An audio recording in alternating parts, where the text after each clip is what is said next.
Benedict XVI would masterfully take up in his first encyclical, Deus Caritas Est. The refrain of longing and affectionate care permeate the Song of Songs. And yet, John Paul says they ceaselessly continued to tend towards something. They indicate the necessity of surpassing the transitory content of the moment. Or, as he says, eros must surpass itself, always seeking a new and more mature form of it. He continues, what becomes apparent in this inner necessity, in this dynamic of love, is the impossibility, as it were, of one person being appropriated, mastered by the other. The person is someone who stands above all measures of appropriation and domination, of possession and satisfaction, emerging from the same language of the body. Now, if the spouses, as he would say many times, reread this language in the full truth of person and love, they arrive at the deepening conviction that the fullness of their belonging constitutes the reciprocal gift in which love becomes strong as death. He pondered the difference between what the song speaks of as jealousy as relentless of the nether world and a love that Paul speaks about in 1 Corinthians 13, love that is not envious. And this non-envious love surpasses eros and is called agape, which brings eros to fulfillment and purifies it. Now, in order to concretize the love which does surpass the intense longing of the Song of Songs, John Paul turns to the book of Tobit and the marriage of Tobias and Sarah, which we've been reading about so recently in the liturgy. She had been so afflicted in 7 earlier attempts at marriage, and in each case the prospective bridegroom died before the marriage was consummated. In the book of Tobit, the sign level, so extravagantly, elegantly expressed in the Song of Songs, takes on the weight of human existence in the union of the two, Sarah and Tobias. And here love is validated by the will and choice of values, says the Holy Father.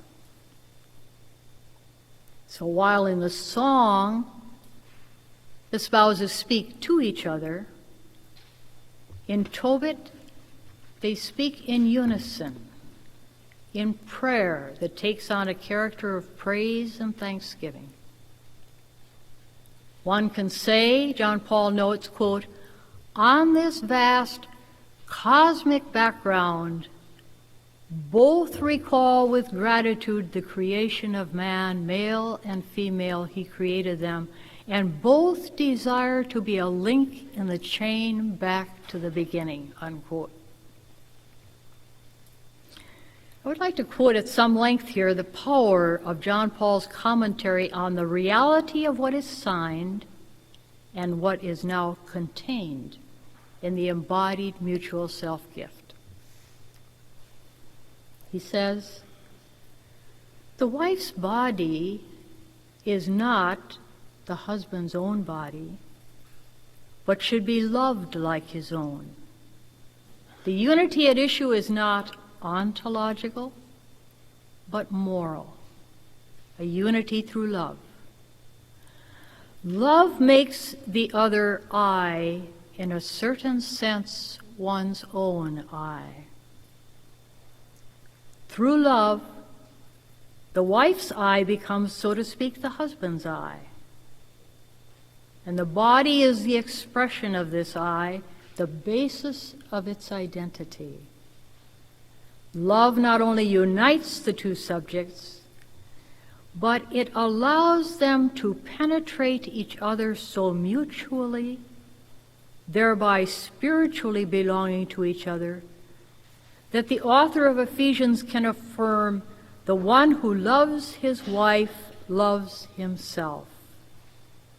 And the I becomes, in a certain sense, you, and you becomes I, unquote.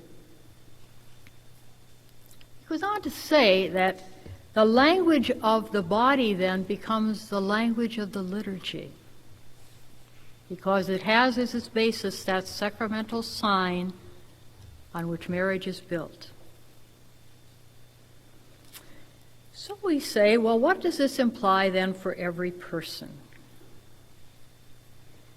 In uniting insights from the Song of Songs and the Book of Tobit, John Paul brings to bear multiple insights from his audiences on what it means to be a living, embodied, spousal self-gift. And one could see why he would stress that as we live in a sin-conditioned world and experience concupiscence, we need to recognize our rootedness in the original divine intent in creating human persons as male and female, and why we need to ponder the originals of solitude, unity, and nakedness.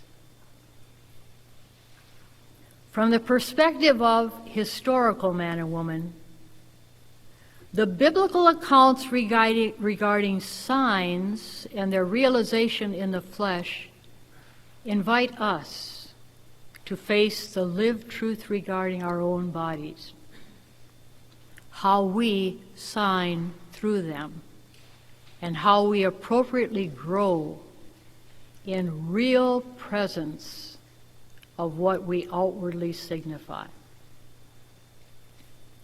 A few decades ago, Marshall McLuhan gave us the phrase, "The medium is the message." And that saying can, of course, be interpreted on various levels, but he was prophetic regarding technology and its impact on human life and meaning. He pointed out that even before a medium, such as television, airs programs, its very existence has powerful influence on life. Itself is a potent message, and how accurate he was. McLuhan died without experiencing the multiple varieties of electronic connectedness, wireless information that we know. But he foresaw the ways in which they would change human life, and even though he loved technology, he pointed out how disembodying they would be. Pope John Paul persistently taught that our lived body is a personal, distinct medium, our identity, our message in the flesh. What a privilege, what gift, and what a responsibility. And the call to be spousal gift is never simply for self-pleasure and personal satisfaction.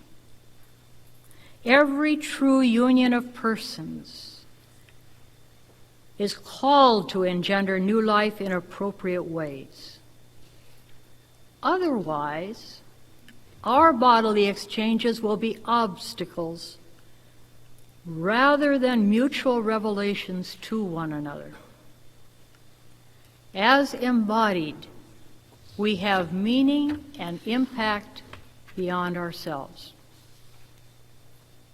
And Pope John Paul remains a prime example of this, as Dr. Healy pointed out last night at the question period. Difficult, devastating events marked his whole person. By the time he was a young adult, his parents and brother had died. War, hard labor in a stone quarry, the need to study clandestinely for the priesthood, injury, and an accident all affected him bodily and spiritually. Under conditions that might have laid foundations for bitterness, the future pope grew in understanding the potential of the body as a sign and symbol of love. And he prepared youth for marriage, helped in the intense work of Vatican Council II, and then assumed responsibility for shepherding the universal church. The bodily challenges for him grew in magnitude. Bullet wounds, surgeries, a disease that froze his facial flesh like a mask. These thwarted his ability to express gracefully the inner intent that burned in his heart. Toward the end of his life, drooling at times, confined to a wheelchair, he mingled with people, received countless dignitaries without trying to hide his woundedness. And those final years of bodily gift were not beautiful in the superficial sense. Love, whether it is ardent, tender, young love, or love marked with age and suffering, has incredible beauty when it is truthful. And it was from personal experience that he could speak of the unity between the longing and need for transcendence in the Song of Songs, and love strong as death in the marriage of Tobias and Sarah. For all of us, those who are married spouses, those who are covenanted in celibate self-gift, and those who prepare for their unique total self-gift, there's the mission to hand on what we have received regarding theology of the body. And it's no wonder that John Paul wanted to canonize married couples and those living true self-gift in the contemporary milieu, to underscore that in every form of life, even within a twisted and depraved generation, it is possible in grace to live truthful spousal self-gift, in which the inner heart and intent are at one with the outward bodily expression. Soon we will enter what Pope Benedict XVI has named the Year of the Priest. And it's good to reflect today specifically on their spousal self-gift. A priest who understood this mystery in extraordinary ways in his ministry was Father Raymond Ellis, who several decades ago served as a pastor in Detroit, Michigan. When he was a child, his parents emigrated from Lebanon to the United States. They settled in Detroit's inner city in the midst of Irish immigrants. And since his family spoke Arabic, young Raymond learned to speak English with an Irish brogue. And by the time he was ordained, the inner city of Detroit was home to diverse ethnic groups, predominantly Black Americans. In the late 1960s, he was assigned as pastor, a young pastor in the inner city parish of St. Cecilia's, when the city of Detroit was in turmoil. Bullets, fires, uncollected garbage made the neighborhood dangerous and unsightly. And when he became pastor, he was convinced that the celebration of sacramental life was closely bound up with the conditions of bodily life in that environment. In the large parish school, all the windows had been broken out during summer months. Garbage spilled out of containers in the alleys. Many youth were unemployed. So he began to hire young men to clean and repair the school, but not only did he hire them, he worked alongside them, befriending them, teaching them. And he had a sacramental approach to every person and situation. You might say a reverence made practical.